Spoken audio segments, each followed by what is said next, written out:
I want you to ask yourself questions. In the areas where you work, senior living, healthcare, do you feel that it's the best it can be right now?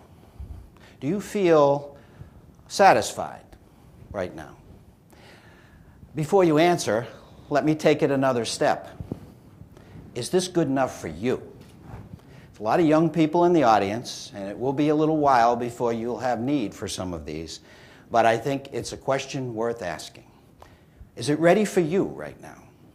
I know how I answer it.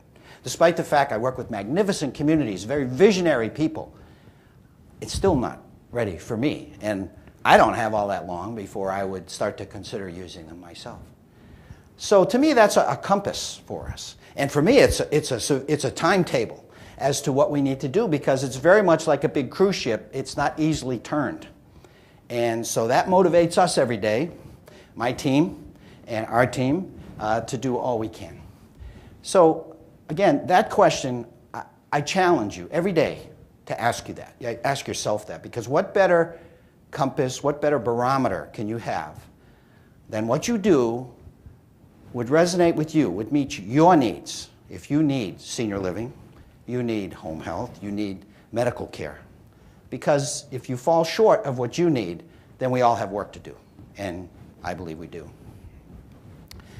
Those who are slow to respond to I don't want to talk demographics, demographics. But also along with that demographics is a whole new breed of cat, a whole new older adult, sophisticated, more demanding, have had different lives. So that plus their numbers is a huge force that's coming down. And those who are slow to respond it from a business standpoint, I think are at very serious risk. They're very serious risk of having their company be like this train, or perhaps not even exist, like this dodo bird who is now extinct. Or if you do exist, be like the appendix with no real role but still existing. We must respond to this, the new older adult and the numbers that are there.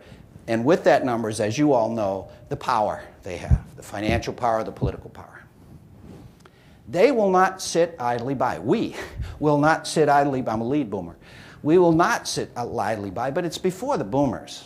It's before the boomers. They're here now. You know that in your communities. The marketing people, they're having difficulty, and I'm going to go into a little bit why they're having so much difficulty, but they're having more and more difficulty in telling people things that will resonate with them so that they will make the decision to move into their community or to use their services. Those who respond as the hare and the rabbit, I don't think you can be fast enough. From a business standpoint, it is now. We're struggling now, and I go into a lot of communities and they say, well, it's just the economy. If we can just wait it out, it'll be all right. No. It will get a little better when people begin to sell houses from a senior living perspective, but something else is fundamentally changing.